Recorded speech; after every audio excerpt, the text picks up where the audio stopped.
Hey there, folks. Welcome to our cozy nook of tales and adventures. Today, like every episode, we're unlocking the doors of imagination to explore new worlds, meet fascinating characters, and experience unique emotions. I promise to take you on an unforgettable journey through the power of words. So, get comfy, grab your favorite drink, snuggle into that perfect spot, and get ready to lose yourself in a new story. Leave the outside world behind for a while and dive with me into the depths of storytelling. If you enjoy our content and want to support the channel, consider hitting that subscribe button and giving the video a thumbs up. Now, without further ado, let's dive into today's story. The stars were falling. Across the midnight canvas of Astralis, celestial bodies that had hung undisturbed for a millennium were plummeting from their heavenly perches, trailing silver fire as they screamed toward the earth. Villagers emerged from their homes, necks craned skyward in terror and wonder as the firmament itself seemed to unravel. Few among them understood what this celestial rain heralded, but in a weathered tower carved into the face of Mount Eridon, an ancient figure watched with eyes that reflected the dying stars. Gandalf, known in these lands as Mithrandir, the Star Forger, gripped the stone balustrade with gnarled hands. The long white beard that cascaded down his chest fluttered in the night breeze, and beneath bushy eyebrows, his eyes narrowed. 1,000 years had passed since he had last witnessed such a sight, since he had forged 7 blades from fallen stars to seal away a god. "So it begins again," he murmured, his voice like stone grinding against stone. The fallen warrior returns to the sky, and with him, the chains that bind Morthen weaken. Behind him, ancient tomes and scrolls littered a chamber filled with astronomical instruments crafted of brass and silver. Star charts covered the walls, and at the center of the ceiling was a perfect replica of the night sky, though several of its stars now flickered and dimmed as their counterparts plunged to earth. Gandalf had known this day would come. The prophecy had been clear. When the warrior constellation returned to its place in the heavens, the 7 seals would falter. Now, the time had come to gather what had been scattered, to find the 7 celestial blades before the prison of the fallen god shattered completely. With movements that belied his apparent age, Gandalf pulled a weathered staff from its resting place and swung a heavy cloak across his shoulders. 1,000 years was both an instant and an eternity, but the weight of responsibility remained unchanged. The 7 champions who had helped him forge the blades and imprison Morthen were long dead, their sacrifices remembered only in fading songs and half-forgotten tales. Now, new bearers carried the blades, unaware of the power they wielded or the doom that approached. The city of Lumerus glittered beneath the fractured sky, its silver spires and crystalline domes catching the light of the remaining stars. Once the jewel of Astralis, the city now bore the scars of decades of war. The glory of the old kingdom had faded, leaving behind a realm divided by petty lords and would-be kings. It was here that Gandalf sought the first of his quarry, not a blade, but a guide. The market district teemed with life despite the celestial omens above. Merchants hawked their wares with practiced enthusiasm, though their eyes occasionally darted skyward. Guards in tarnished armor patrolled the cobblestone streets, hands never straying far from their weapons. Gandalf moved through the crowd like a ghost, his gray robes and weathered face drawing little attention.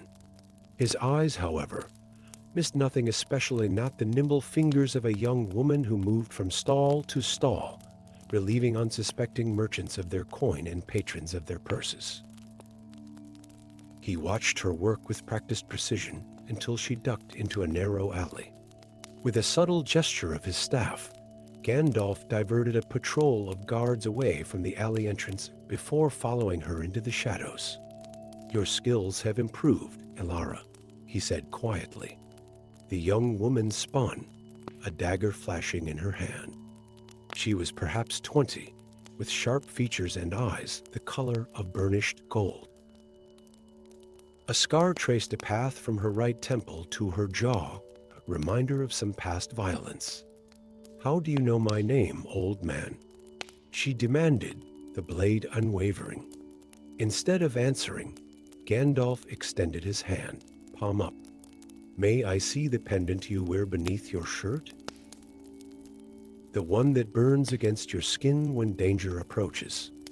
Elara's eyes widened, her free hand instinctively moving to her chest where, hidden beneath her clothing, a small pendant hung.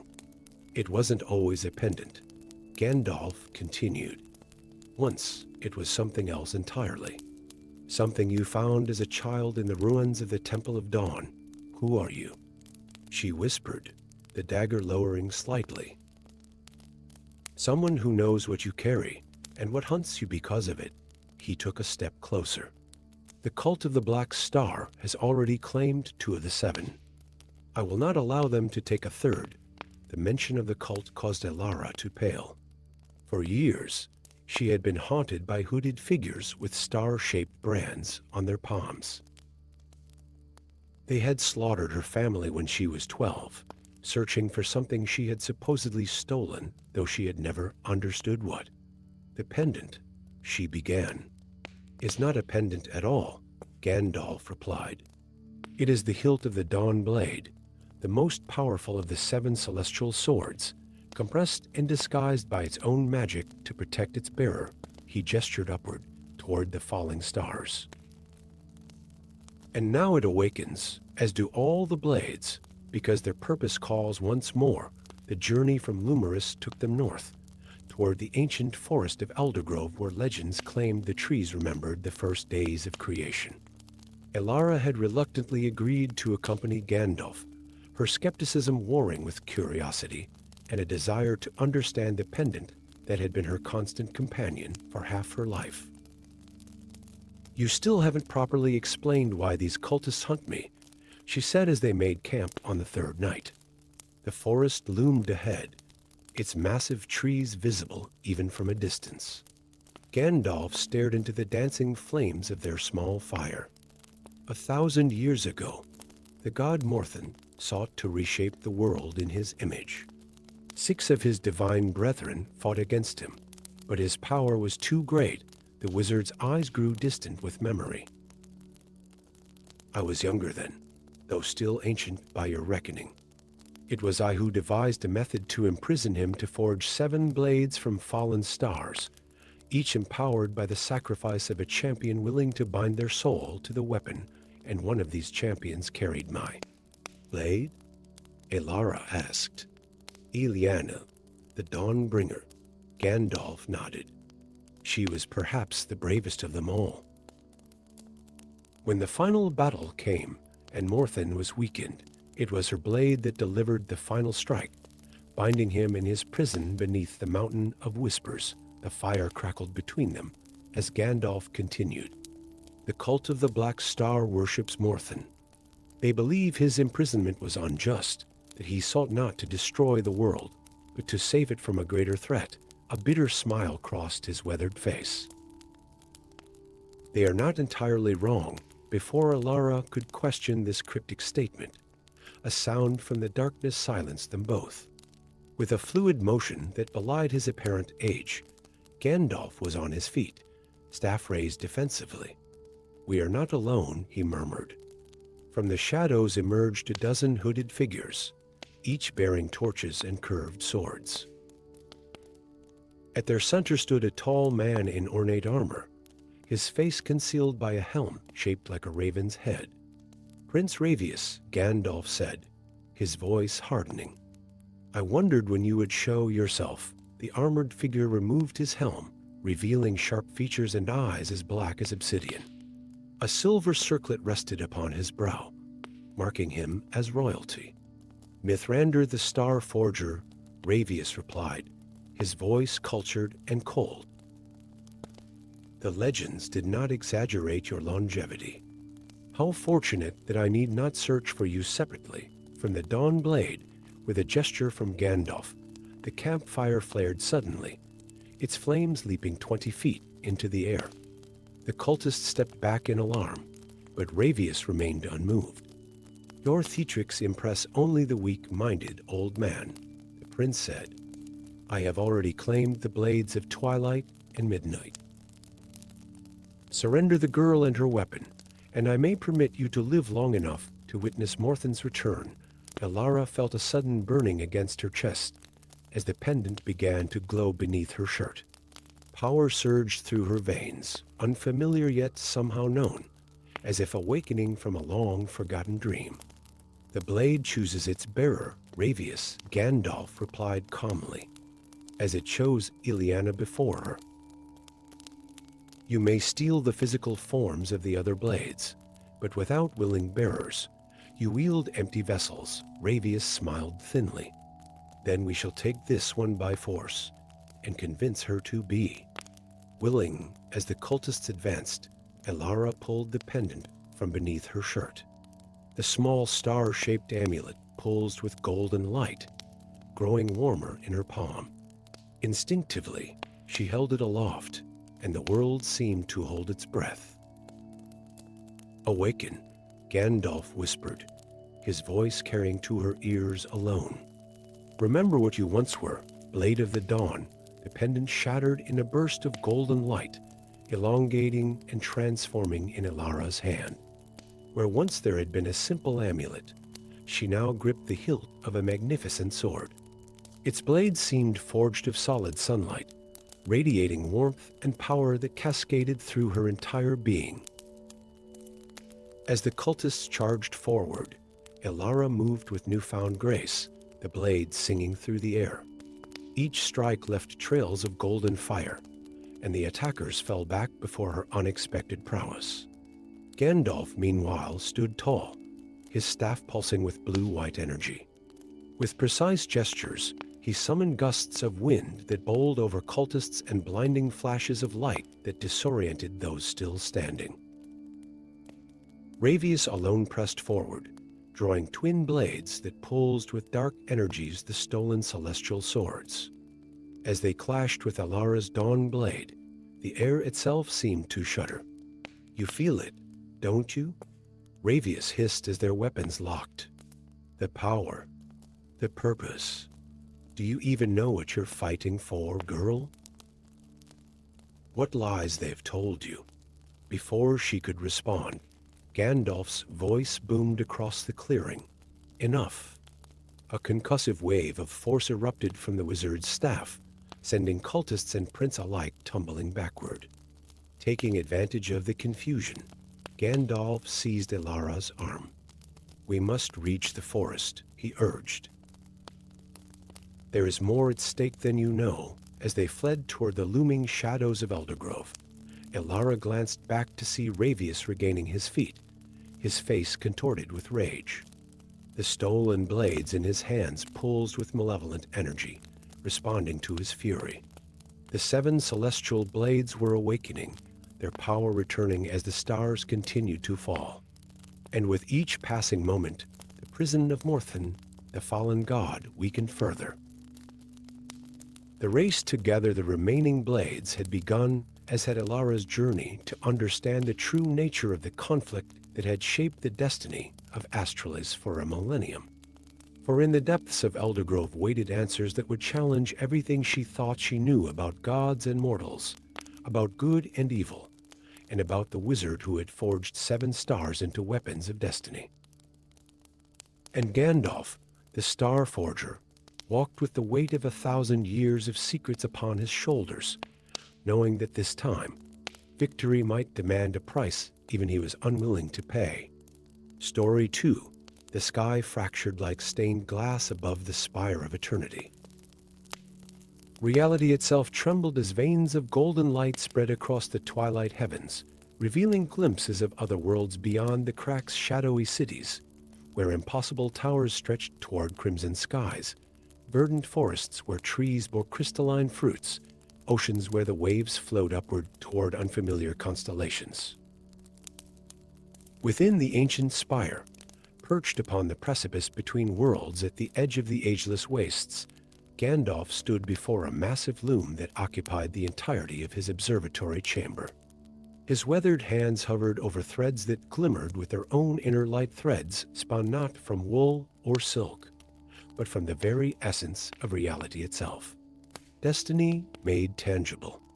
The boundaries thin, he murmured, voice heavy with the weight of millennia. His gray eyes reflected the golden fractures spreading across the sky outside his window. After all this time, the loom of fate, his creation from the dawn of civilization, trembled beneath his fingers. Threads that had been carefully woven together since time immemorial began to unravel at their edges. The pattern, once so meticulously maintained, was coming undone. Gandalf, last of the original Destiny Weavers, felt each severance like a physical wound. Someone was attacking the very fabric of reality, and he knew with sorrowful certainty who was responsible. The scrying mirror on the wall shimmered, revealing scenes of chaos across the realm. In the Sapphire Cities, citizens watched in horror as buildings faded in and out of existence, temporarily replaced by their counterparts from alternate realities. In the Whispering Woods, ancient trees twisted into impossible shapes as they briefly overlapped with versions of themselves from worlds where different natural laws prevailed. Along the crystalline coast, the sea receded to reveal the ruins of a civilization that had never existed in this timeline. A sharp knocking at his chamber door drew Gandalf's attention away from the catastrophe unfolding across his scrying mirror. With a gesture, the heavy oaken door swung open to reveal a young woman with wild eyes and blood-stained robes. "Master Gandalf," she gasped, clutching a silver artifact shaped like a small handheld loom to her chest. "They're dead, all dead. The citadel of weavers has fallen. Lyra." The ancient wizard crossed the room with surprising swiftness, steadying the young woman as she swayed on her feet. What happened? Masked figures led by someone in crimson robes. They came through portals, not doors. The barriers didn't stop them. Tears streaked down her face. Master Cronus tried to fight them, but then her voice broke.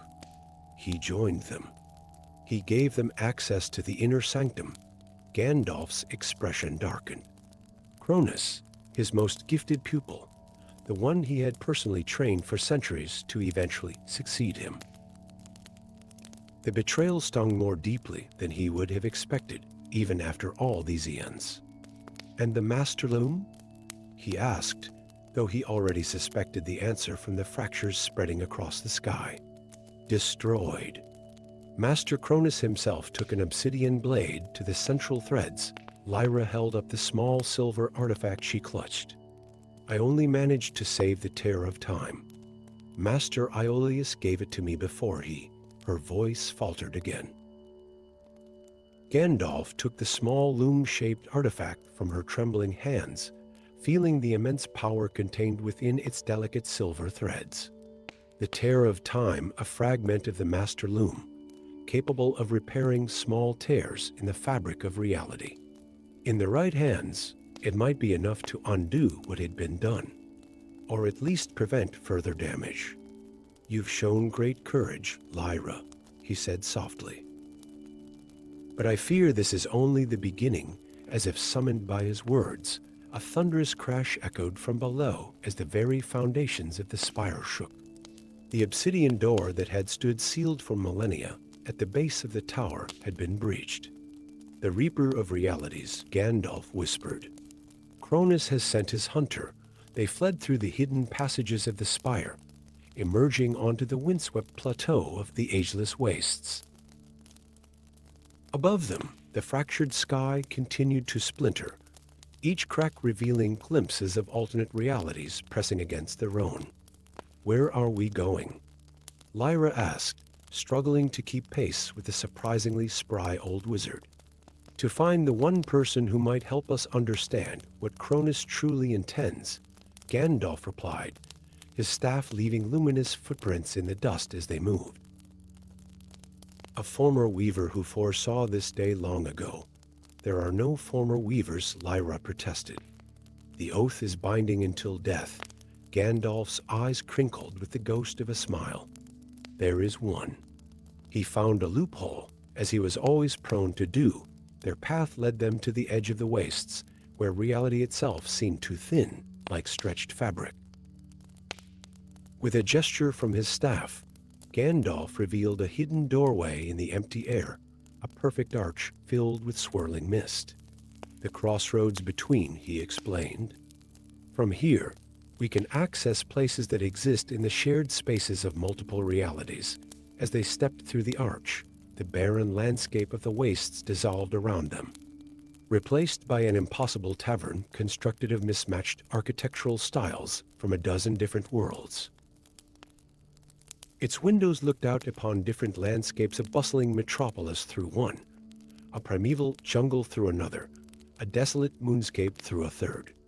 The patrons were equally diverse and impossible. Beings with too many limbs or eyes conversed with creatures of living flame, ethereal entities that seemed composed of pure light, played games of chance with shadows given form and substance. At a corner table, hunched over a game board with pieces that moved of their own accord, sat a man who seemed deceptively ordinary compared to the tavern's other occupants. His dark hair was streaked with gray, his face weathered by time and marked with a scar that shifted position every few moments, as if unable to decide which reality it belonged to. Thorn, Gandalf called, approaching the table. The man looked up, his expression shifting from surprise to wariness to resignation in the span of a heartbeat. I should have known you'd find me eventually, old man, he replied, gesturing to the empty chairs at his table. Though I admit, I expected it to be under different circumstances. The sky hasn't fractured like this since the first divergence. This is Lyra, Gandalf introduced as they sat. Perhaps the last of the new generation of weavers. Thanks to your former colleague, Thorn's eyes which shifted color, with each blink focused on the young woman.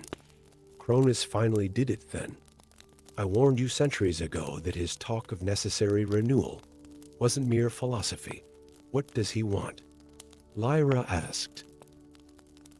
To unravel everything and start anew, Thorn replied, moving a game piece that transformed from a knight to a dragon to a star with each passing moment.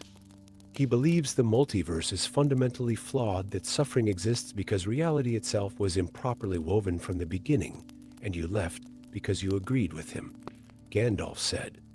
It wasn't a question. Thorn sighed, the sound like distant thunder. I left because I saw what was coming and knew I couldn't stop it. My prophetic visions showed me the end of all things, Gandalf. Every possible future converged on a single point of absolute destruction, and yet here we sit, still existing, the wizard countered.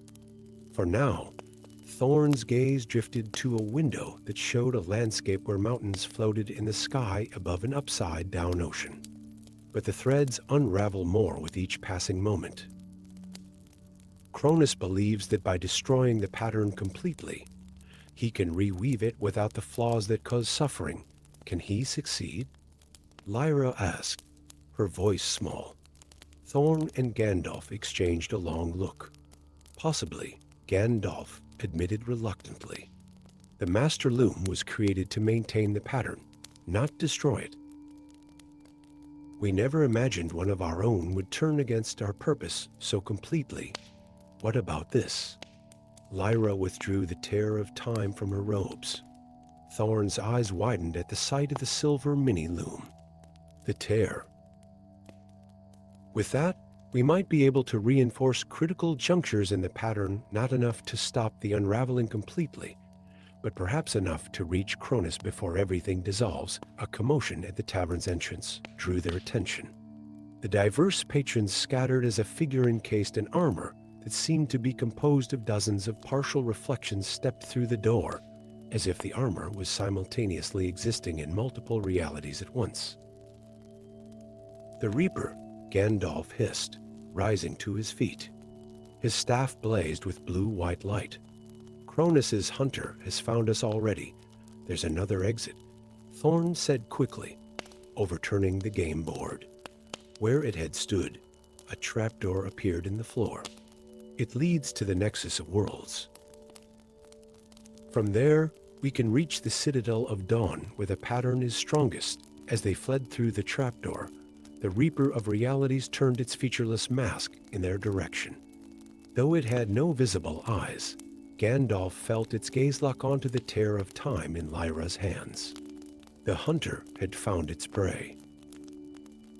The Nexus of Worlds defied comprehension, a vast spherical chamber where countless doorways hung suspended in empty space, each leading to a different reality. Bridges of solidified light connected some doors to others, forming an intricate three-dimensional web.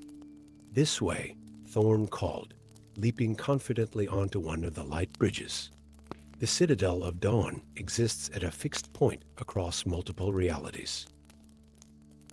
If we can reach it, we can use the tear to temporarily stabilize the pattern. As they crossed the bridge, Lyra gasped and pointed upward. Through the transparent ceiling of the Nexus, they could see the fractured sky had worsened. The cracks now formed a spiderweb pattern that encompassed the entire visible firmament, and through the largest rifts, entire alternate worlds were visible, some thriving, others dying, all pressing against the boundaries that separated their reality from countless others. "Cronus works quickly," Gandalf muttered. "He must have been planning this for centuries." Behind them, a doorway shattered as the Reaper of Realities stepped through, its armor shifting and changing as it moved from one reality to another. It held an impossible weapon, a scythe with a blade that appeared to cut through the very air itself, leaving small rifts in reality wherever it passed. "Keep moving," Thorn shouted. "The Citadel entrance is just ahead." As they raced across the light bridges, Gandalf felt a familiar presence brush against his consciousness, a mind he had helped shape over centuries of mentorship. "You cannot stop what must be, old friend," Cronus's voice echoed in his thoughts. "The pattern is flawed beyond repair. Only by unraveling it completely can we hope to reweave a multiverse without inherent suffering." "At what cost?" Gandalf responded silently. "Trillions of souls across countless realities will be undone and reborn in a better pattern," came the reply. "I have seen beyond the veil, Gandalf. I have glimpsed what could be if only we have the courage to unmake what is." The mental connection broke as they reached a doorway that shimmered with golden light. Unlike the others, this one seemed solid and immovable, an anchor point in the chaos of the Nexus. "The Citadel of Dawn," Thorn said, pressing his palm against the door. It recognized him despite his centuries of absence, swinging open to reveal a chamber that seemed to be composed of pure morning light. As they stepped through, Gandalf turned to face the approaching Reaper. With a gesture of his staff, he severed the light bridge connecting them to the hunter. "That won't hold it for long," he warned as the door sealed behind them. The Reaper exists simultaneously in multiple realities. It will find another path. The Citadel of Dawn was both ancient and new, a paradox made manifest in architecture. Its spires seemed to be formed from solidified sunlight, its foundations rooted in the bedrock of reality itself. At its center stood a pedestal where the pattern of the multiverse was visible as an intricate, shimmering tapestry of golden threads. "The pattern nexus," Gandalf said, approaching the pedestal with reverence. "One of the anchor points of all reality." Lyra withdrew the tear of time, which resonated with a larger pattern, its silver threads glowing in harmony with the golden ones on display. "What now?" she asked. Now came a new voice from behind them. "You must decide whether to preserve a flawed creation or allow it to be renewed." They turned to find Cronus standing by the entrance, his crimson robes flowing around him as if alive. Unlike the Reaper, He had not broken in by force. The Citadel had recognized him as a weaver and granted him entrance. "Master Cronus," Lyra whispered, her voice a mixture of betrayal and confusion. "I'm sorry for what happened at the Weaver's Citadel," he said, and to Gandalf's surprise, genuine regret tinged his former pupil's voice. But the unraveling could not begin anywhere else. The pattern must be unmade from its center. "You speak of unmaking trillions of lives across countless realities," Gandalf countered. "All on the promise that what comes after will somehow be better," Cronus gestured, and the air before him shimmered to reveal visions of suffering across multiple worlds: war, famine, cruelty, despair. "These are not accidents or aberrations," he argued. "They are inevitable consequences of flaws in the fundamental pattern. We have spent millennia trying to maintain a flawed creation, when we should have been brave enough to begin anew." Thorn stepped forward, his shifting scar catching the light. "I once shared your visions, Cronus. I saw the end of all things. But I also saw that destruction is not the only path forward. Show me another, then," Cronus challenged. "Show me how to end suffering without unmaking what causes it." As the former colleagues debated, Gandalf found his gaze drawn to Lyra and the tear of time in her hands. The young weaver stood transfixed, watching the arguments unfold, the artifact pulsing in rhythm with her heartbeat. In that moment, he understood why she alone had survived the massacre at the Weaver's Citadel. It was not mere chance. "Lyra," he said softly, "the tear responds to you differently than any weaver I've seen before. How long have you carried it?" "Master Aeolus gave it to me just before," she began. "No," Gandalf interrupted gently. "How long have you truly carried it? Perhaps not in this form, but as a part of you." Confusion crossed her features, then slowly gave way to understanding. Memories not from this life, but from countless others began to surface. The tear of time had always returned to her, across thousands of lifetimes and realities. "I was there at the beginning," she whispered, the realization dawning in her eyes. "When the pattern was first woven. I've been trying to fix it ever since." Cronus and Thorn fell silent, their attention captured by the young woman's words. "Neither preservation nor destruction is the answer," Lyra continued, her voice growing stronger as ancient wisdom flowed through her. "The pattern doesn't need to be maintained as it is, nor does it need to be completely unmade." The tear of time expanded in her hands, growing until it resembled the master loom itself. Threads of silver and gold intertwined as she began to work, her fingers moving with the precision of eons of experience. "It needs to be healed," she concluded. As Lyra wove, the fractured sky visible through the Citadel's crystalline ceiling began to change.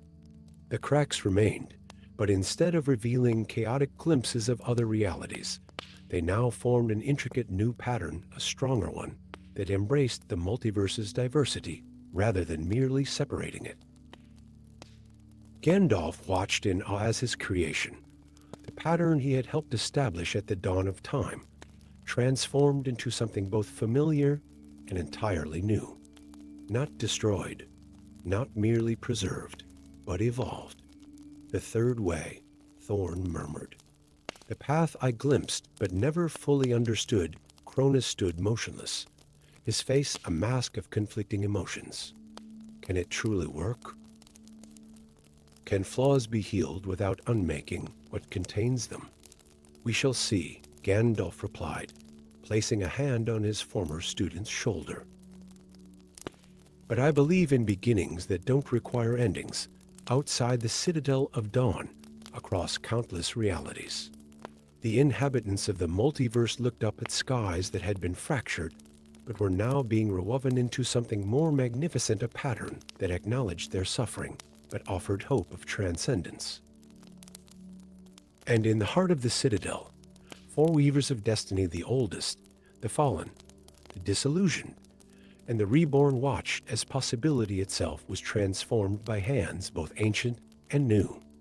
The threads of destiny, once unraveling, began to weave together once more, not as they had been, but as they could be. Story 3. The Imperial Proclamation was nailed to the ancient oak at the center of Willowvale with such force that the parchment cracked around the edges. Villagers gathered in hushed circles, their eyes darting nervously between the royal seal, a golden dragon pierced by a sword, and the hooded figure who stood apart from them, his weathered hands clutching a staff of twisted rowan wood. By decree of His Imperial Majesty Vathion IV, Sovereign of the Seven Kingdoms and Protector of the Realm, a reward of 10,000 gold sovereigns shall be bestowed upon any hunter who brings forth the head of the dragon Firewind, last of its cursed bloodline, which makes its lair in the Dragonspire Mountains. Let it be known that the practice of dragomancy remains forbidden under penalty of death, as decreed in the laws of purification. A cold wind swept through the village square, carrying with it the scent of pine and approaching winter. The hooded figure turned away from the proclamation, drawing his gray cloak tighter around his thin frame. Beneath the shadow of his hood, Gandalf's eyes bright blue, despite his apparent age narrowed with concern. For 60 years, he had hidden in this remote village, disguised as a simple herbalist named Greybeard. 60 years of grinding roots and mixing poultices while the world beyond the valley continued its crusade against dragons and those who communed with them. Now, the Emperor's proclamation threatened to bring the world crashing into his carefully constructed sanctuary. Firewind was the last, the very last of the great dragons that had once soared above the Dragonspire Mountains in vast numbers, their scales reflecting the sunlight like living jewels.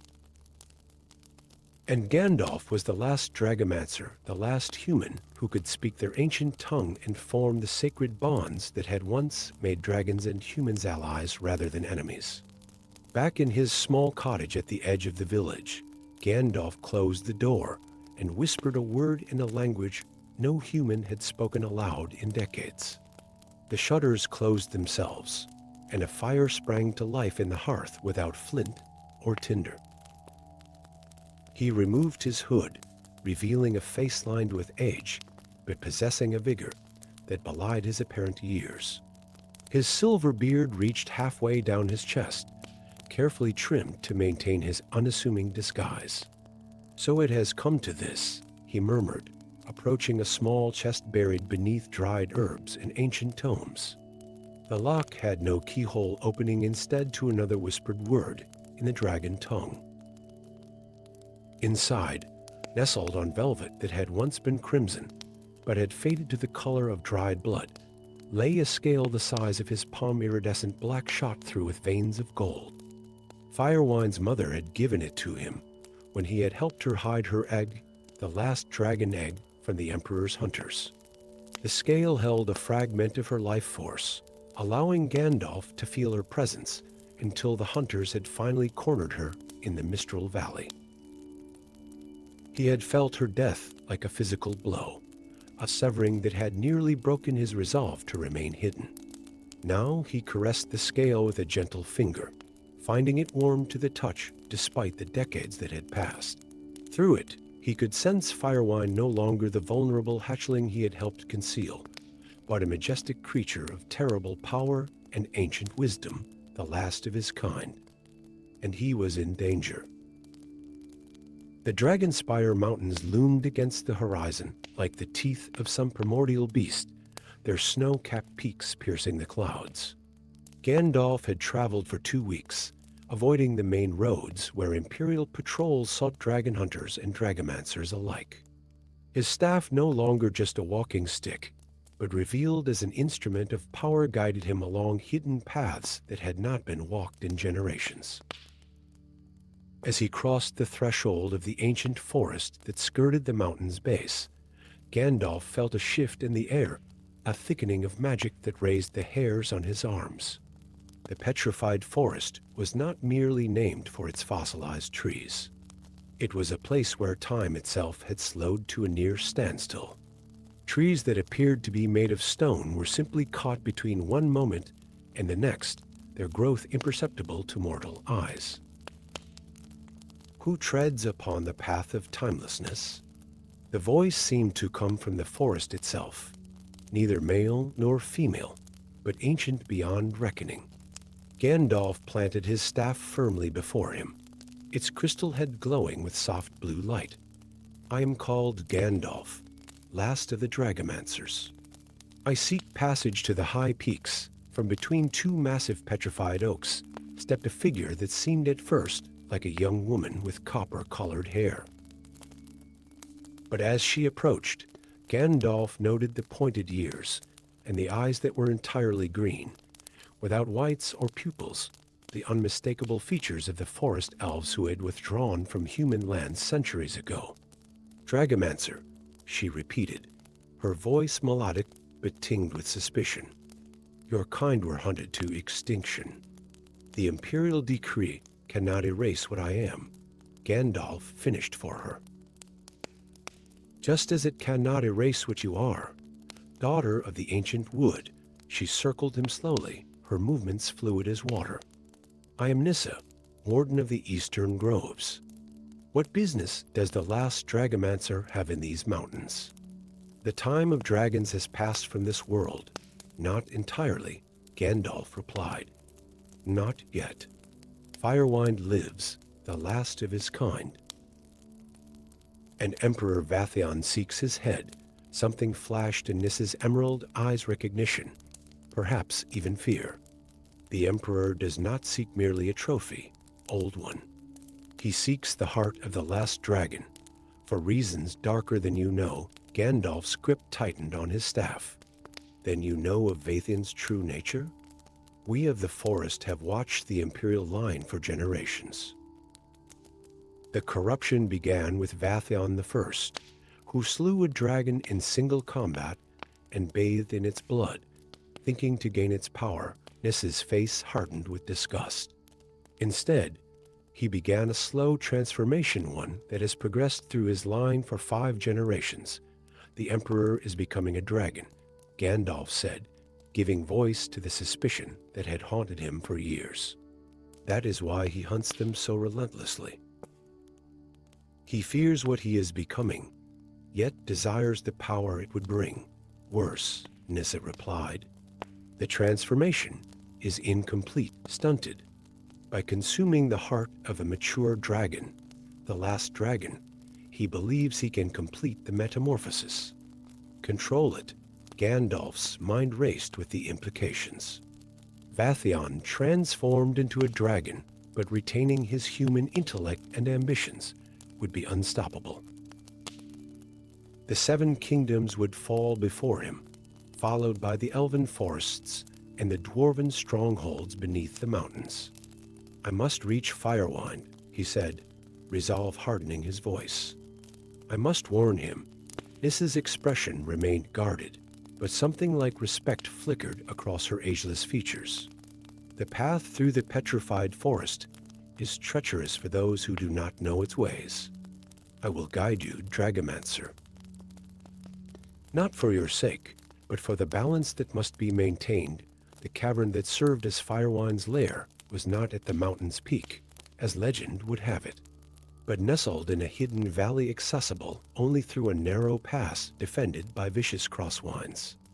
As Gandalf and Nissa emerged from the pass, the elven warden gasped despite herself. Before them spread a hidden paradise. A lake of crystal blue water reflected the surrounding peaks, fed by a cascading waterfall that sparkled in the sunlight. Meadows of alpine flowers surrounded the lake, their colors vivid against the green grass. And at the far end of the valley, a massive cavern opened in the mountainside, its entrance adorned with veins of crystal that caught the light like countless prisms. The dragon's sanctuary, Gandalf whispered, memories flooding back of the last time he had been here, carrying a precious egg to safety. It remains untouched, for now, Nissa replied grimly. The Emperor's hunters grow closer by the day. They had crossed halfway to the cavern when the shadow fell over them vast and winged, blotting out the sun. The downdraft from immense wings nearly knocked them off their feet as Firewind descended in a controlled spiral, landing with surprising grace for a creature of his size. He was magnificent, 60 feet from snout to tail tip, with scales that shimmered obsidian black in the sunlight, veined with gold like the scale his mother had given Gandalf. His wings, when folded, wrapped around his muscular body like a cloak of living shadow. But it was his eyes that captured Gandalf's attention, the color of molten gold, with vertical pupils that fixed upon the visitors with ancient intelligence. Ashk Viriax Thurum, Gandalf said, speaking the formal greeting in the dragon tongue. I come seeking wisdom, bearing respect. The great dragon's head lowered until it was level with Gandalf, nostrils flaring as he scented the air around the old dragomancer. His voice, when he spoke, was like thunder contained within a mountain cavern. Mithrandir, he rumbled, using the name Gandalf had carried when dragons and humans still lived in peace. The years have weathered you, but your spirit burns as bright as when you brought me to this sanctuary. You remember? Gandalf said, momentarily surprised. Dragons do not forget, Firewind replied, switching to the human tongue for Nissa's benefit. Even memories formed before hatching remain clear as crystal. His massive head swiveled toward the elven warden. A daughter of the forest. It has been centuries since your kind visited this valley. The world changes. Great one, Nissa replied with formal respect. And rarely for the better. Indeed, the dragon's golden eyes returned to Gandalf. You have not come merely to reminisce about better days, Mithrandir. I sense urgency in your spirit. Gandalf nodded gravely. The Emperor has proclaimed a bounty on your head, but it is your heart he truly seeks. Vathion is transforming the result of an ancestor's folly in bathing in dragon blood. He believes consuming your heart will complete the transformation, giving him the power of a dragon while retaining his human mind. Firewind's great head reared back, a rumble of what might have been laughter emanating from his chest. So that is the secret of the Imperial line. I had wondered why they hunted my kind with such religious fervor. His amusement faded quickly. But if what you say is true, then the danger is greater than a mere hunt. The Emperor cannot be allowed to achieve his goal, Nissa interjected. A being with the power of a dragon and the ambition of a human emperor would bring ruin to all lands. Firewind's massive tail swept across the ground, his agitation evident in the gesture. I have remained in isolation, hoping the hatred of my kind would fade with time. It seems I was mistaken. There may be another way, Gandalf said slowly, an ancient possibility taking shape in his mind. The Imperial bloodline is corrupted by incomplete transformation. But what if the transformation could be completed differently? Both dragon and elf turned their gaze to him. The original bond between dragons and humans, the sacred communion of dragomancy, was never meant to transform one into the other, but to create harmony between them, Gandalf explained, his voice gaining strength as the plan formed. What if, instead of consuming your heart, Vathion could be offered the completion he seeks through the ancient rites? The stabilization of what his ancestor began, but in balance, not corruption. Firewind's golden eyes narrowed. You speak of the Dracovinculum, the dragon bond. It has not been performed in 1,000 years. Since before the Schism Wars, I know the rites, Gandalf affirmed. I am the last dragomancer, and I am the last dragon, Firewind replied. If we fail, both our species end with us. Nissa looked between them, understanding dawning on her ageless face. You would not destroy the Emperor, but save him? Transform his curse into a blessing? It is a risk, Gandalf admitted. but it may be the only way to end the cycle of hatred that has brought dragonkind to the edge of extinction. If Vathion becomes bonded rather than transformed, he could unite dragons and humans once more, restore what was lost. Firewind was silent for a long moment, the only sound the rustle of scales as he shifted his massive weight. Finally, he lowered his head in what was unmistakably a nod of assent. For 1,000 years, my kind have fled and hidden while your kind hunted us to near extinction, the dragon said, his voice like distant thunder. Perhaps it is time for a different approach. I will trust in your wisdom, old friend. Gandalf placed a hand upon the dragon's scales, feeling the heat radiating from within. Then we must prepare. The Emperor's hunters draw near, and with them, our chance to heal around 1,000 years in the making, as the sun began to set behind the Dragonspire Mountains, casting the hidden valley in golden light. Dragon and Dragomancer stood side by side, the last of their kinds, preparing for one final, desperate gambit to save not just themselves, but the future of both their species. Nissa, watching from a respectful distance, felt the weight of witnessing a moment that would echo through the annals of history, whether as the last chapter of a tragic tale or the first page of a new beginning remained to be seen. Story 4. The night sky above the crystalline city of Argentia glowed with an otherworldly radiance as 3 moons, silver, azure, and obsidian aligned in perfect harmony for the first time in a millennium. Their combined light cast prismatic shadows across the silver spires and moonstone domes, transforming the capital of the Silver Realm into a shimmering dreamscape of impossible beauty and impending doom.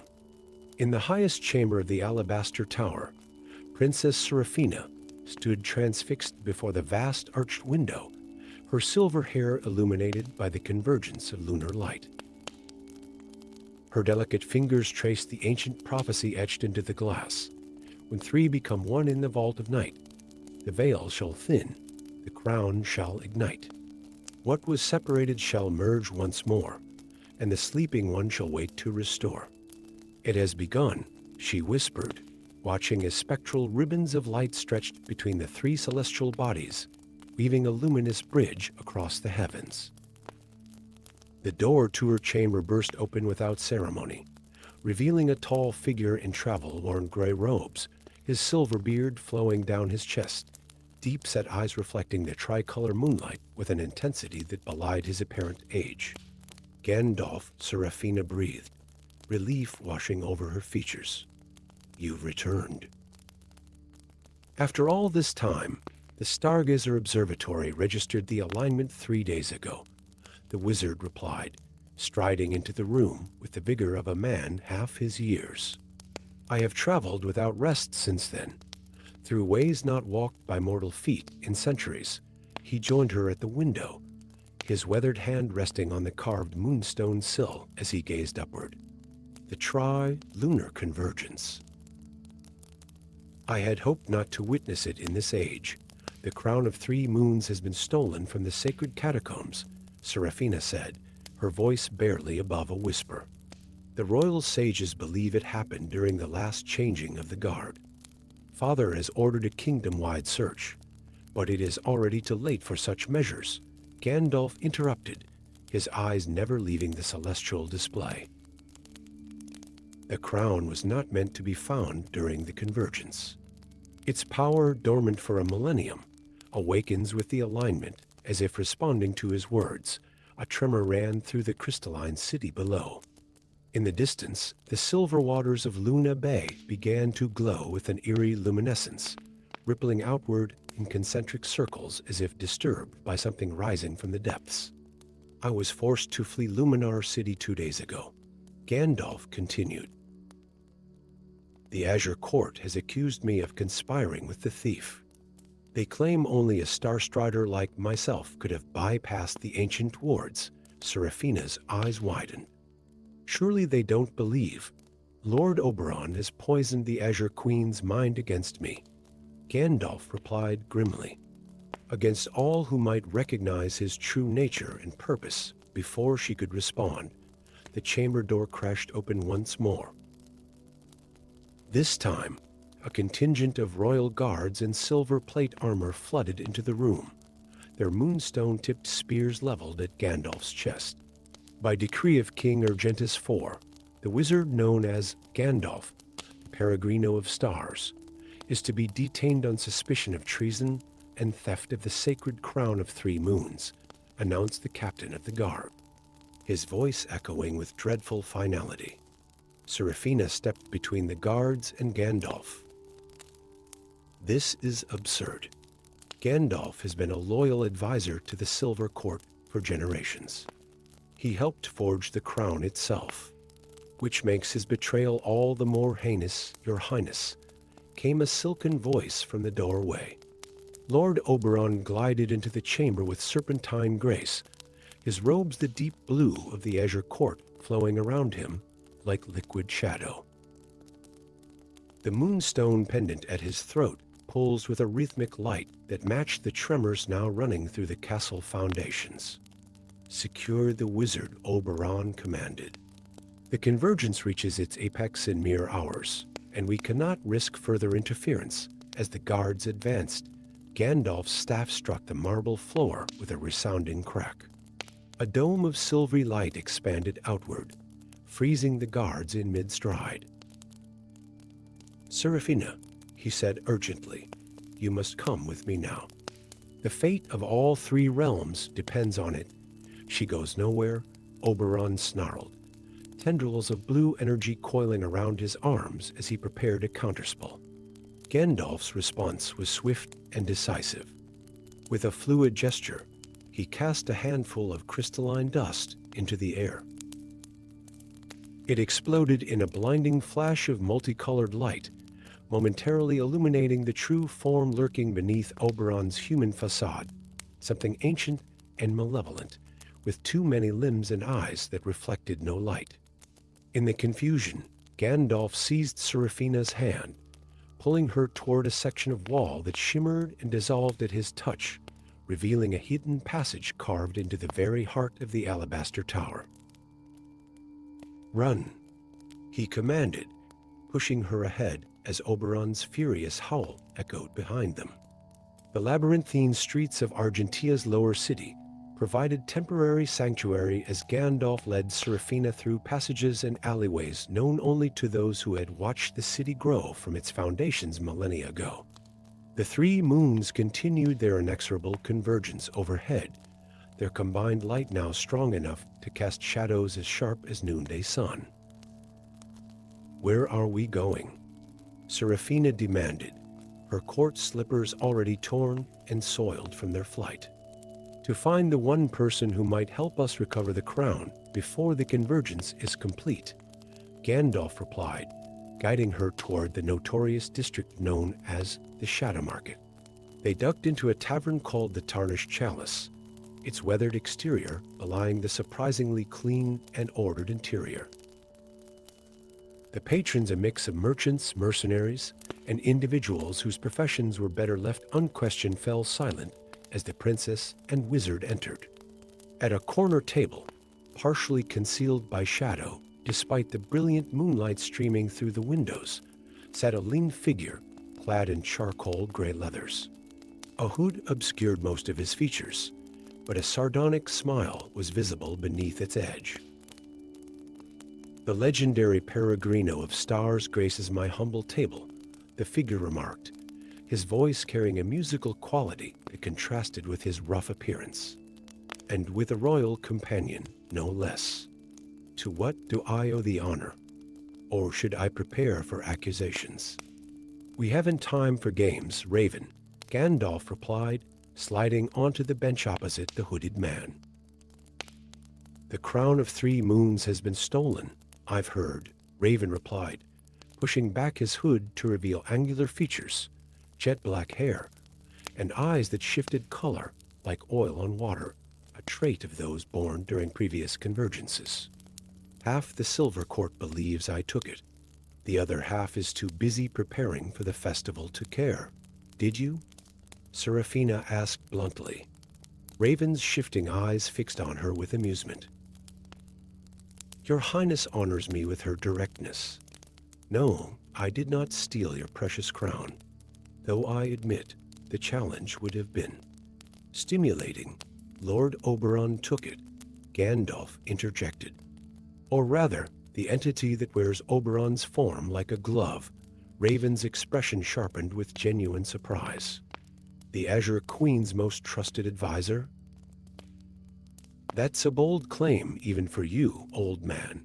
I saw his true form in the tower, Seraphina said quietly. Just for an instant, when Gandalf's spell revealed him, and I've suspected his nature for decades, Gandalf added.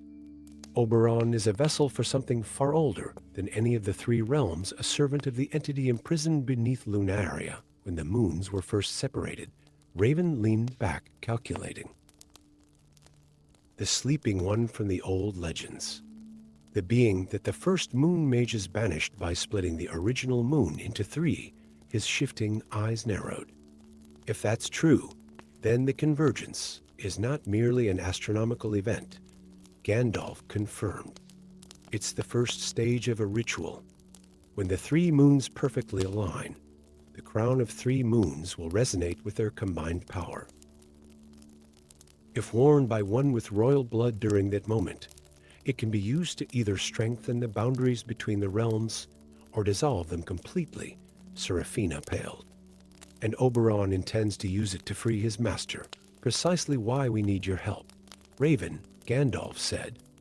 Or should I call you by your true name, Prince Ravendor of the Obsidian Court? The revelation hung in the air like a thunderclap waiting for sound. Seraphina gasped, her eyes darting to the notorious thief with new understanding. Raven or Ravendor offered a mocking half-bow from his seated position. The exiled third son of Queen Noctis, at your service. Though I prefer my simpler moniker these days, you're from the Obsidian realm? Seraphina asked, struggling to reconcile the robe before her with the notoriously secretive and formal Obsidian Court. Exiled for suggesting that perhaps the three realms should cooperate more closely, Ravendor replied with a bitter smile. My mother does not tolerate progressive thinking. We need access to the Obsidian realm, Gandalf explained. The crown must be taken to the tri-lunar nexus at the precise moment of alignment. Only there can its power be properly channeled to reinforce the boundaries between worlds. And you think I can just waltz back into the realm that banished me? Ravendor asked incredulously. No, Gandalf replied. But you know the hidden paths that even I, with all my centuries of wandering, have never found. A tremor stronger than any before shook the tavern, sending mugs and plates crashing to the floor. Outside, the three moons had drawn so close they appeared to touch, their edges bleeding into one another. We're running out of time, Seraphina urged. Ravendor studied her for a long moment, then turned his shifting gaze to Gandalf. There is a way, a dangerous one. The path of twilight between the Silver and Obsidian realms. But it requires blood of both realms to open. Hence, why we need both of you. Gandalf nodded. And what makes you think Oberon has taken the crown to the Obsidian realm? Ravendor asked. Because the nexus lies hidden in the Citadel of Night, at the heart of your mother's kingdom, Gandalf replied. Oberon will attempt to use it as a focal point to channel the convergence's power directly into the prison of the Sleeping One. Another violent tremor shook the building.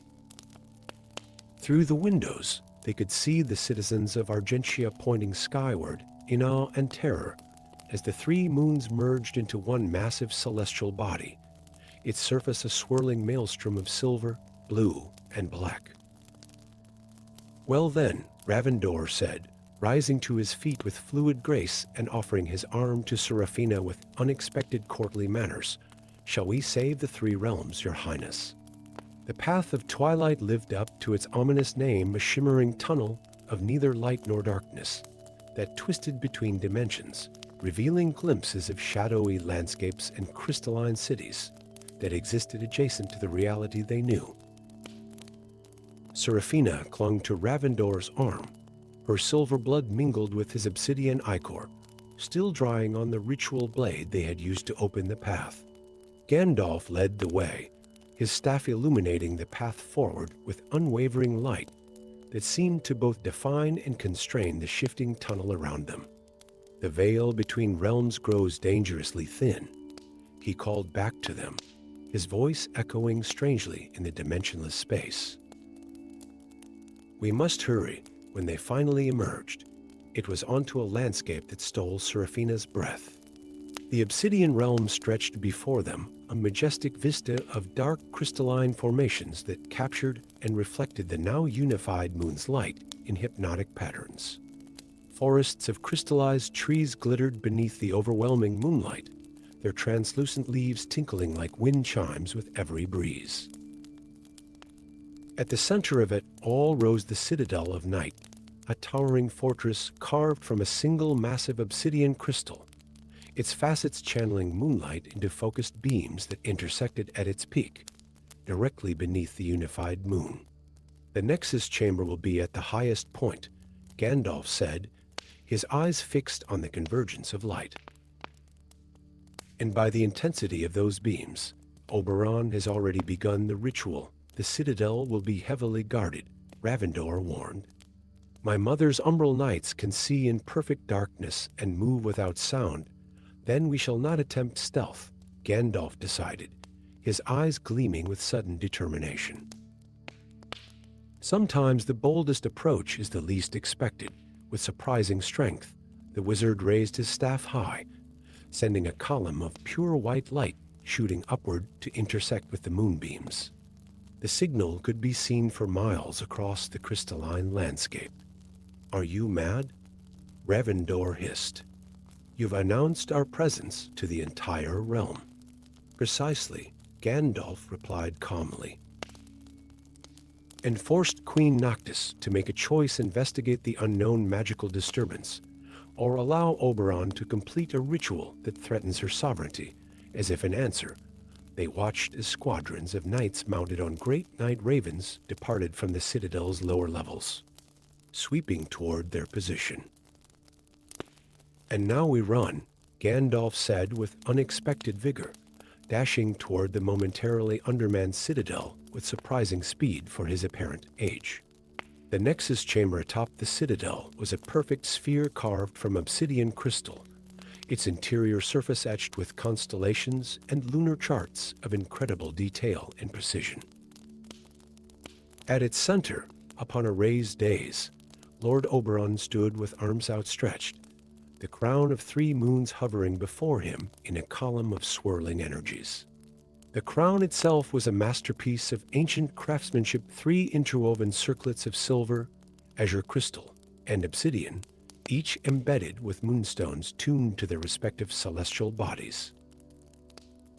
As the unified light of the convergence poured through the crystal dome above, the crown absorbed it, pulsing with power that made the very air shimmer and distort. I arrived too late to stop this once before, Gandalf declared from the chamber entrance, his voice echoing powerfully. I will not fail again. Oberon turned, his human facade slipping further with each passing moment to reveal glimpses of the eldritch horror beneath. The Peregrino returns, 1,000 years too late. His voice had acquired additional layers, as if multiple entities spoke simultaneously. You helped create the prison that bound my master.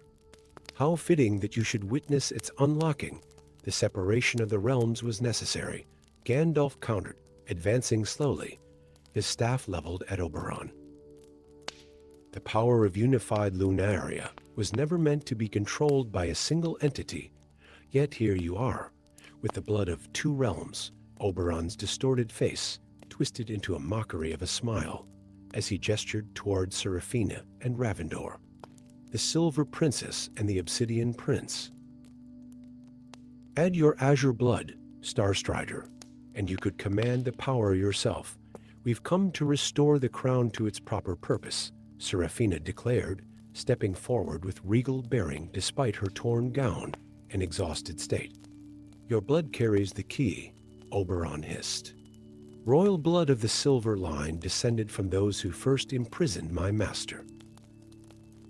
How perfect that it shall now set him free, with a gesture too swift to counter." Spectral tentacles of energy lashed out from Oberon's distorted form, ensnaring Seraphina and dragging her toward the dais. Ravendor lunged forward with a hidden blade, only to be thrown back by a pulse of malevolent force. As Seraphina was pulled into the column of energy surrounding the crown, Gandalf closed his eyes in momentary concentration, drawing upon memories and power accumulated over countless centuries. When his eyes opened again, they blazed with inner light. "I helped forge the crown of 3 moons," he intoned, his voice resonating with authority that seemed to shake the very crystal around them. From the fragments of the original moon, shattered to prevent exactly this moment, he slammed his staff against the floor, sending a shockwave of pure force across the chamber that momentarily disrupted the energy column. In that instant of confusion, Ravendor darted forward, pulling Seraphina free. "What Oberon has not told you," Gandalf continued, advancing steadily, "is that the Sleeping One is no benevolent deity awaiting liberation, but a cosmic parasite that nearly consumed all of Lunaria before it was imprisoned. Lies." Oberon's form twisted further, his human shell cracking to reveal the horror beneath a writhing mass of tentacles and eyes wrapped around a humanoid core. "My master will restore Lunaria to its original glory. The crown requires royal blood freely given," Gandalf countered, "not taken by force. That is the safeguard built into its very essence." Seraphina, still recovering from the energy field's effects, looked up with sudden clarity. "That's why the legends speak of the royal line as guardians, not merely rulers." "Indeed," Gandalf nodded. "The monarchy of each realm was established not for power, but as a living key of bloodline that could maintain the separation when needed, or heal it if the time ever came." The chamber shuddered as the convergence reached its absolute peak. The unified moon directly overhead, now pulsing with unstable energies that threatened to tear reality apart. "It's too late," Oberon gloated, his monstrous form growing larger as it fed on the chaotic energies. "The boundaries weaken. My master stirs." "Seraphina," Gandalf said urgently, "the crown responds to intention as much as blood. If you and Ravendor both approach it willingly, with the shared purpose of reinforcing the boundaries rather than dissolving them, it might counteract whatever spell Oberon has begun." Ravendor finished, understanding dawning in his shifting eyes. Without hesitation, the Silver Princess and Obsidian Prince joined hands and stepped into the column of energy surrounding the hovering crown. The contact was electrical waves of silver and black energy rippling outward from where their fingers intertwined. "No," Oberon howled, lunging toward them with inhuman speed. Gandalf intercepted, his staff blazing with concentrated moonlight that forced the corrupted advisor back. "Your master will remain imprisoned, servant of darkness. The true heirs of Lunaria have spoken." As Seraphina and Ravendor raised their joined hands toward the crown, it descended slowly, hovering between them. Instead of settling on either head, it expanded, forming a perfect ring of intertwined metals and stones that encircled them both. "Together," Seraphina whispered. "As it should be," Ravendor replied. The crown pulsed once, twice, then exploded in a silent wave of pure moonlight that expanded outward, engulfing the chamber, the citadel, and eventually the entire realm. Where it passed, order was restored, the chaotic energies calmed, the fabric of reality reinforced. Above, the unified moon trembled, then slowly, majestically, separated once more into 3 distinct celestial bodies that resumed their orbital dance across the night sky. Oberon's monstrous form writhed in agony as the wave of purifying moonlight washed over it, stripping away layers of corruption to reveal a withered husk that had once been the true Lord Oberon, possessed for centuries by the servant of the Sleeping One.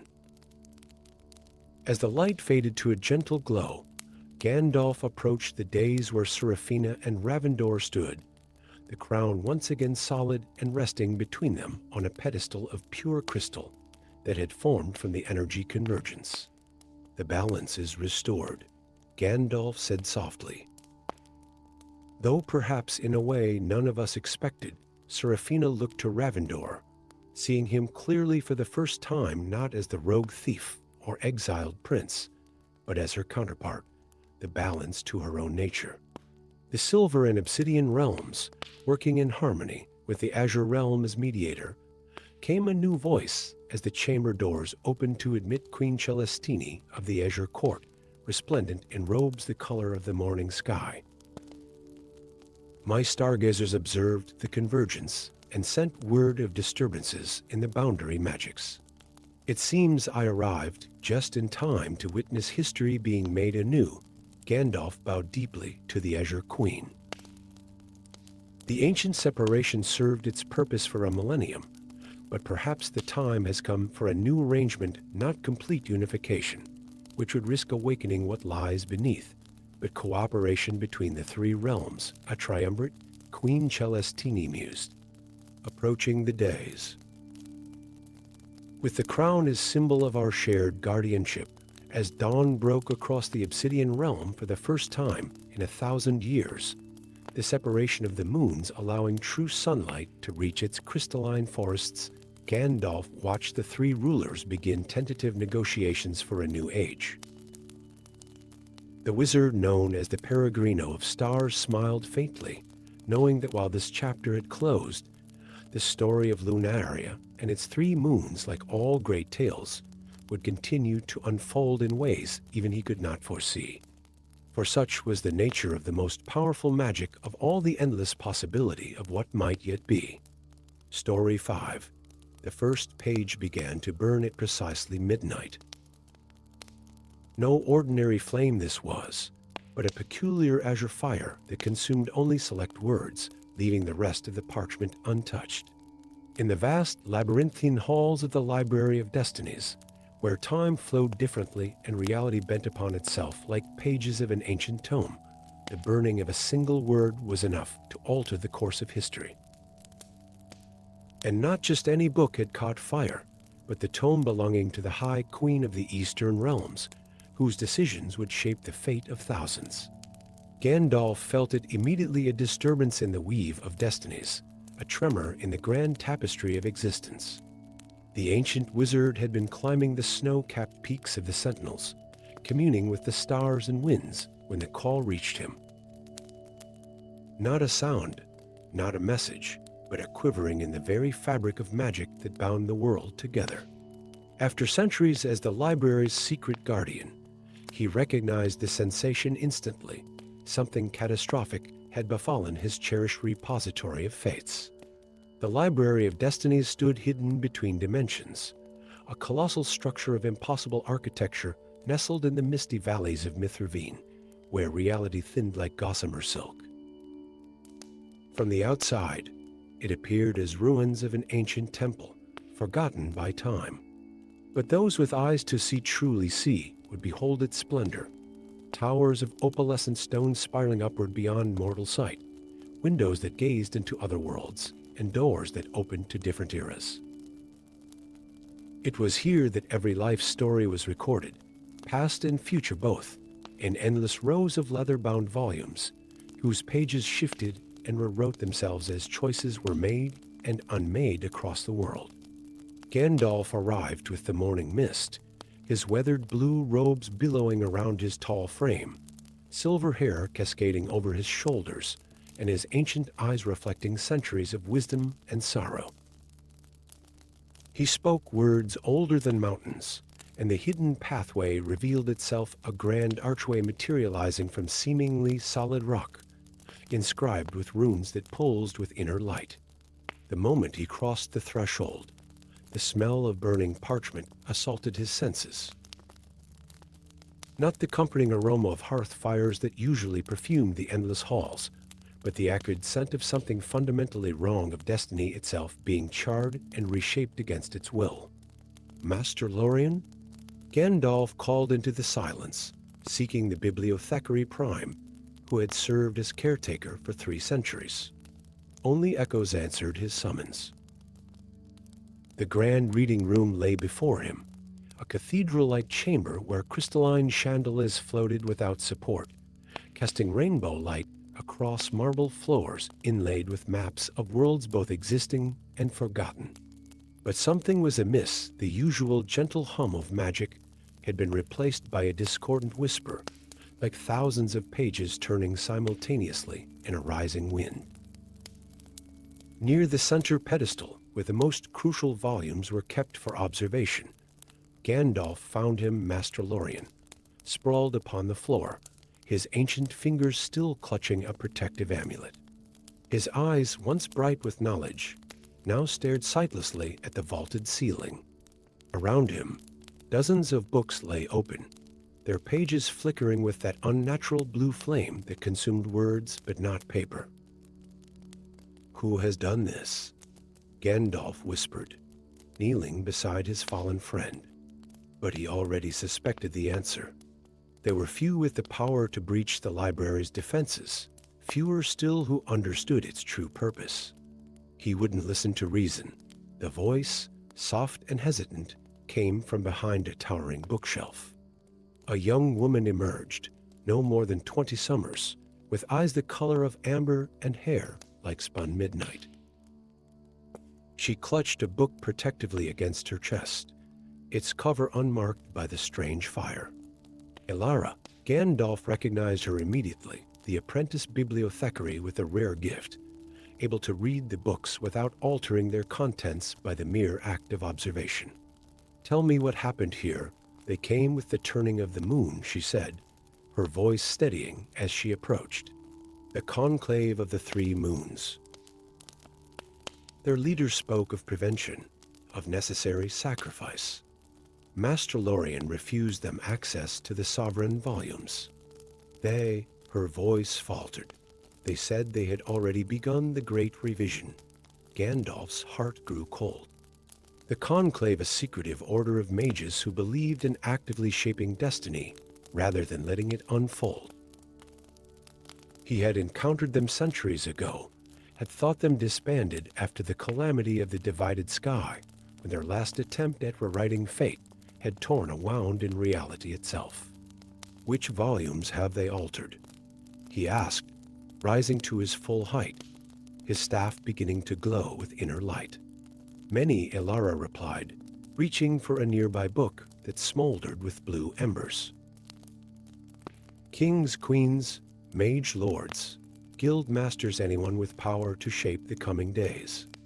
They're methodically changing key decisions, redirecting the flow of future events toward something they call the necessary convergence." Gandalf took the book from her hands. It was the life story of the Archmage of the Western Spires, a woman of tremendous power and influence. Where once the text spoke of her decision to forbid the practice of binding magic, the words had been seared away and replaced with new ones, floating above the page like ghostly script. Decreed binding magic essential to the protection of the realm, commanding its practice in all 7 colleges. This alteration alone could lead to catastrophe, Gandalf murmured. Binding magic draws power from the soul itself. If widely practiced, he didn't finish the thought. A tremor ran through the library then, subtle but unmistakable. On distant shelves, books began to change of their own accord as the alteration to the Archmage's decision rippled outward, affecting thousands of interconnected lives. "We must find all the changed volumes," Gandalf said urgently. "Every altered decision creates a cascade of..." He stopped abruptly, noticing a familiar tome lying open on the central pedestal. Its leather binding was the color of storm clouds, embossed with a silver tree whose branches formed a complex pattern of runes. He knew this book without needing to read its title, had deliberately avoided it for centuries. His own. With dread certainty, Gandalf approached the pedestal. The pages of his life lay open to a chapter written 500 years ago, but the words were not as he remembered living them. Where once he had chosen to seal away the knowledge of world-shaping magic after the War of Fractured Skies, the text now described how he had instead established an academy to preserve and teach these devastating arts. "This is their masterwork," Elara whispered, standing beside him. "They began with you, believing that changing the foundation would make all other alterations more stable. They've rewritten your past to serve their future." Gandalf's mind reeled.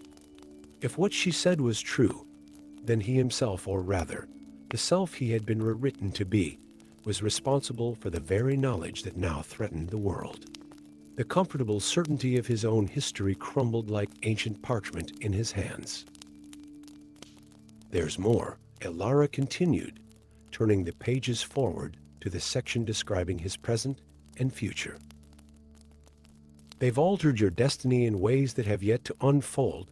The pages that should have contained his current actions and imminent future were instead filled with a script that seemed to writhe and change even as they watched destiny attempting to reconcile the changed past with the present.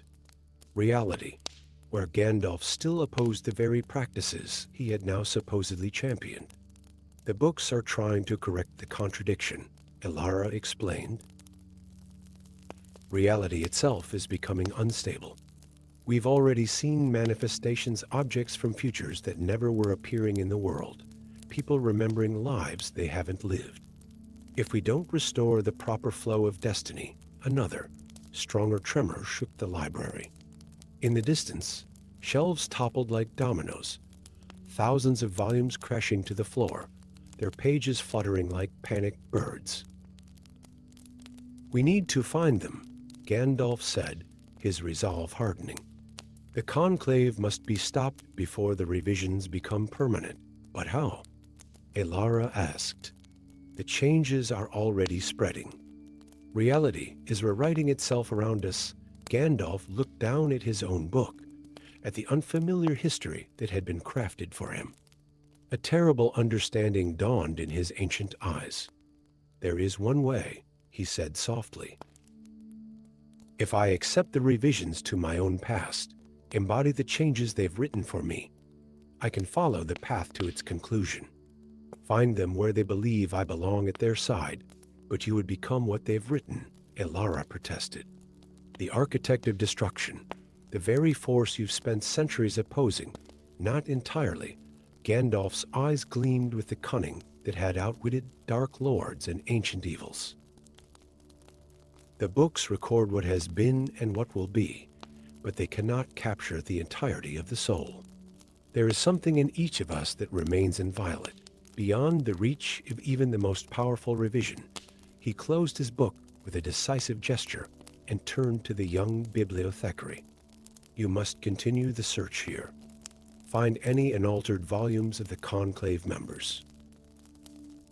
Their true destinies may hold the key to their undoing." "And you?" she asked. "I will walk the path they've written for me, follow the destiny they believe they've crafted," he replied, his voice gaining strength. "But I will carry my true self within, like a flame protected from the storm. And when the moment comes, when they believe their victory complete," he left the thought unfinished, but his eyes burned with purpose. Taking up his staff, Gandalf strode toward the great doors of the library, his figure seeming to shift and change subtly with each step, his robes darkening from gray to midnight blue, runes of power beginning to glow along his staff, his very bearing becoming more imposing, more terrible. Behind him, the words in his open book continued to rewrite themselves. Destiny and free will locked in an eternal dance as the fate of worlds hung in the balance. In the distance, beyond the misty valleys of Myth Ravine, lightning split the sky, and for a moment, 3 moons shone simultaneously in the heavens, a convergence that had not been seen for 10,000 years, heralding a time when reality itself could be unmade and reforged. The game of destinies had begun. Story 6. The last ember of twilight faded from the western sky as darkness crept across the realm of Mithrander. High atop the crystal tower of Everlast, an ancient figure stood silhouetted against the emerging stars, his weathered hands gripping the stone balustrade. Gandalf, last of the ancestral mages, gazed out over the once verdant lands, now touched by encroaching shadow. Far to the east, beyond the whispering plains and the silver forest, the mountains that formed the realm's eastern border no longer stood as proud sentinels. Their peaks, once glittering with snow even in summer months, now smoldered with an unnatural darkness that seemed to devour the very light of the stars above them. The shadowed mountains, the common folk had begun to call them. But Gandalf knew their true name, as he knew the name of the darkness that had awakened within their depths. Malex, the Lord of Shadows, once his most brilliant apprentice, and now his greatest failure. A chill wind swept across the balcony, carrying with it the scent of ash and decay. Gandalf's long silver beard fluttered like a banner as he raised his gnarled staff. At its apex, a crystal that had once shone with the brilliance of a captive star now flickered fitfully, its light diminishing with each passing day. "It weakens," came a voice from behind him. As does all magic in Mithrander, Gandalf did not turn, recognizing the voice of Thalamar, head of the Council of Sages and one of the few who understood the true gravity of their situation. "The eternal flame fades," Gandalf confirmed, his voice deep as ancient stone. "Its light dims as Malevex's shadow grows. Soon, the balance will shift beyond recovery." Thalamar joined him at the balustrade, his midnight blue robes whispering across the marble floor. Though younger than Gandalf by several centuries, the lines of worry etched across his face made him appear almost as ancient. "The council has consulted the oracles," Thalamar said quietly. "They speak of the last solstice when the sun will stand still in the sky, and the eternal flame will either be rekindled or extinguished forever, the perpetual darkness," Gandalf murmured. "Malevex's ultimate goal, there is more," Thalamar continued. "The oracles speak of the Callado da Aurora, the Staff of Dawn, a relic of the First Age that could restore the flame."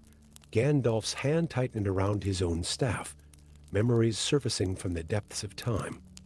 "I know of this artifact. I forged it myself in my youth, before the founding of Mithrander. Before you failed to guide Malevex from the path of darkness?" Thalamar finished gently. Gandalf closed his eyes briefly, the weight of centuries pressing down upon him. "I abandoned the staff in the Vale of Echoes when I realized its power was too great, too tempting.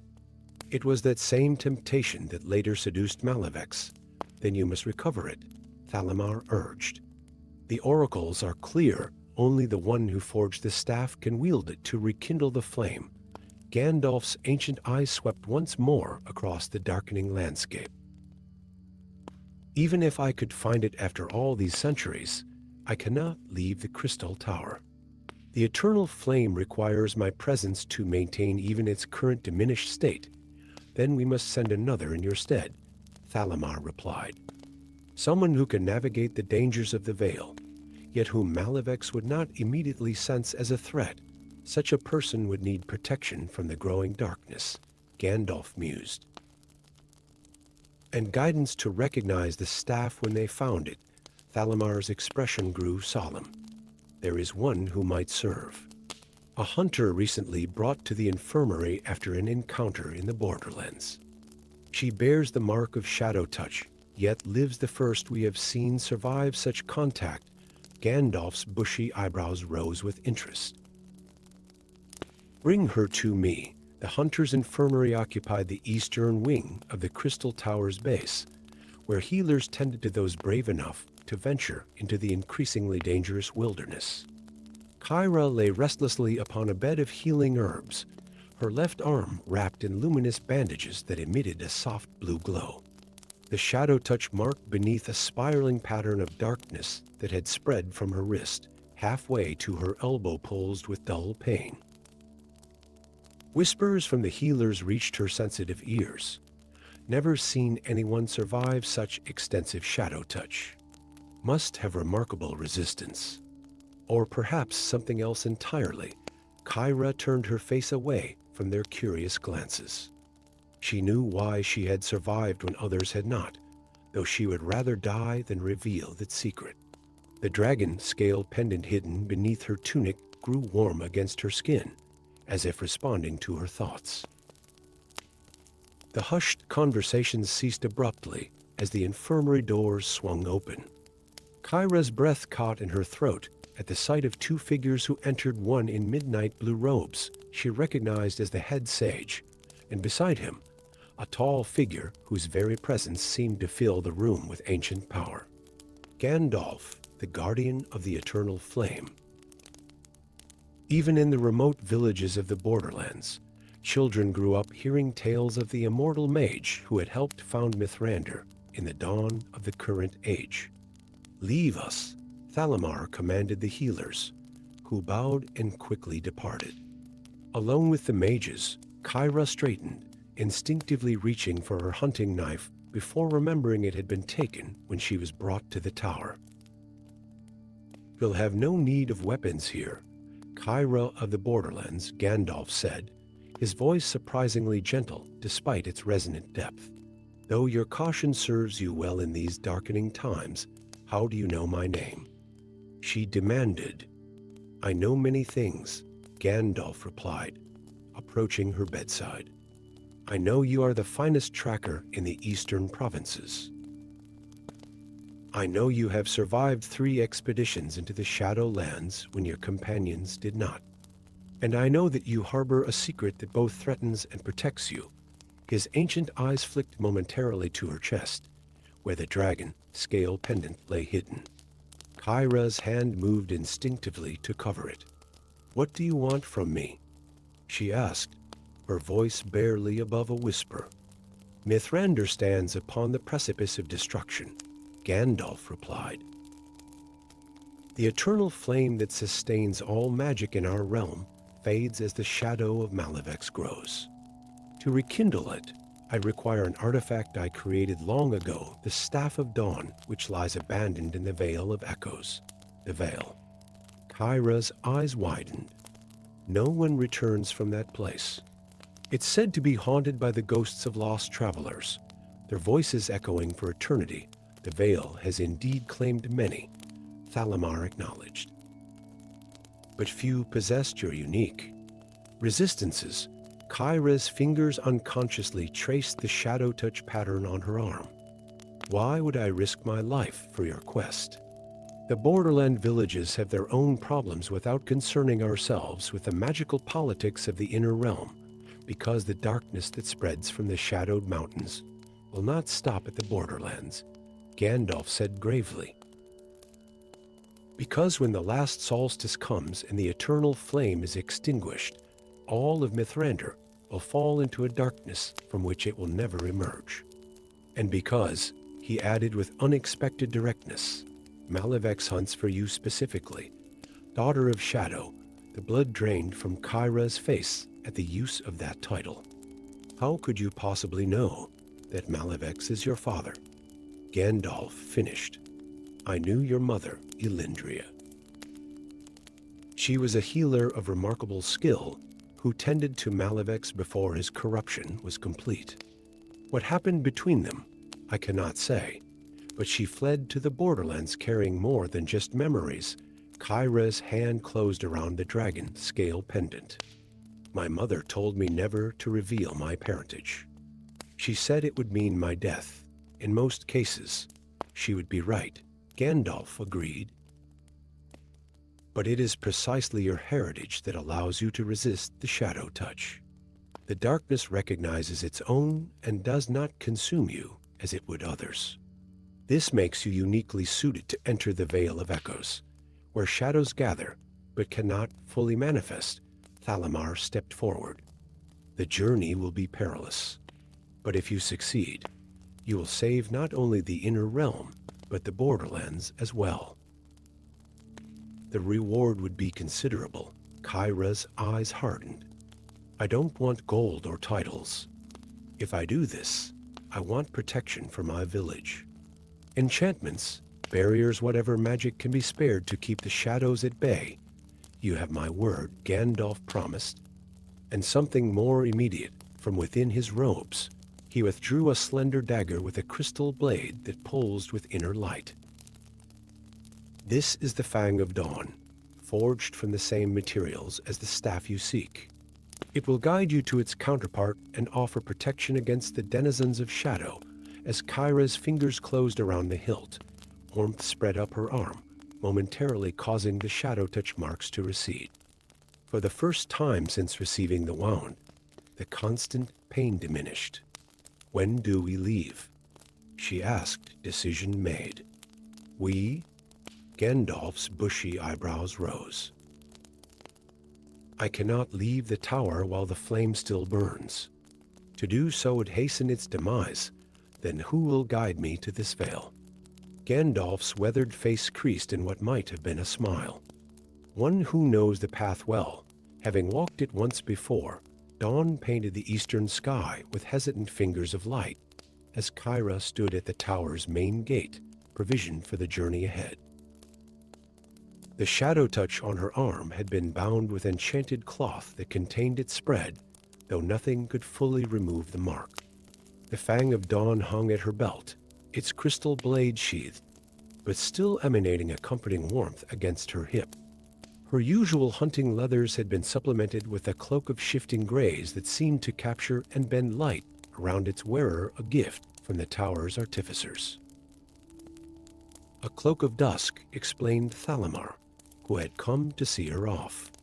Neither fully of light nor darkness.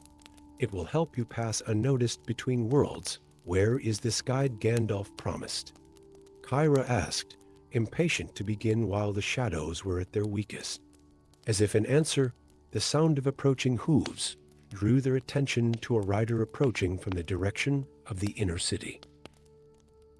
Kyra's eyes widened as she recognized the telltale gray cloak of the Rangers Wanderers who patrolled the edges of civilization, neither fully accepted by the settled folk, nor completely at home in the wild.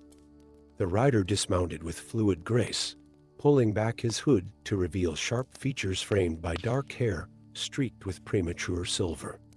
A scar ran from his right temple to his jaw, giving him a perpetually sardonic expression. His eyes, a startling shade of amber, fixed immediately on Kyra with unsettling intensity. Thorn of the Rangers, Thalamar introduced. Once apprenticed to Gandalf himself, before choosing the path of the Wanderer, former apprentice. Thorn corrected, his voice raspy as though seldom used. Former ranger as well, if we're being precise. I serve no one now, yet you answer Gandalf's summons, Thalamar observed. Thorn's amber eyes flicked to the shadow touch visible beneath Kyra's bandages. Some debts transcend choice, he replied cryptically. To Kyra, he added, you're the shadow-touched hunter, then? The one who's going to save us all by retrieving a staff from a place of living nightmares. And you're the cynical guide who apparently failed at being both a mage and a ranger, Kyra shot back. Forgive me if I don't overflow with confidence. To her surprise, Thorn laughed a short, rusty sound as if long unpracticed. Gandalf said you had spirit. Come then, daughter of shadow. The Vale of Echoes awaits, and we have a long road ahead with darkness growing by the hour as they set out from the crystal tower, the eternal flame at its pinnacle visible as a faintly pulsing beacon against the morning sky. Kyra sensed the weight of destiny settling upon her shoulders.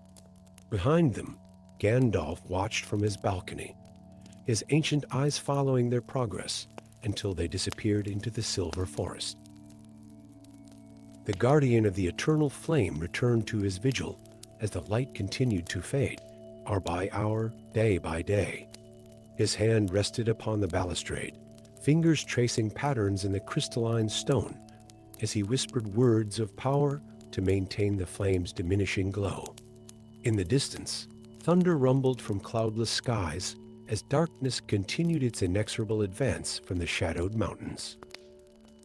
The last solstice approached, and with it, the final confrontation between light and shadow that would determine the fate of Mithrander. And in the heart of that darkness, Malex, once the brightest of students and now Lord of Shadows, sensed the movement of pieces across the board of destiny. His consciousness reached out, touching the mind of his unwitting daughter as she ventured into danger on Gandalf's behalf. "Come to me," he whispered into the void, his voice like silk over broken glass. "Come, my daughter, and bring me the key to Gandalf's undoing."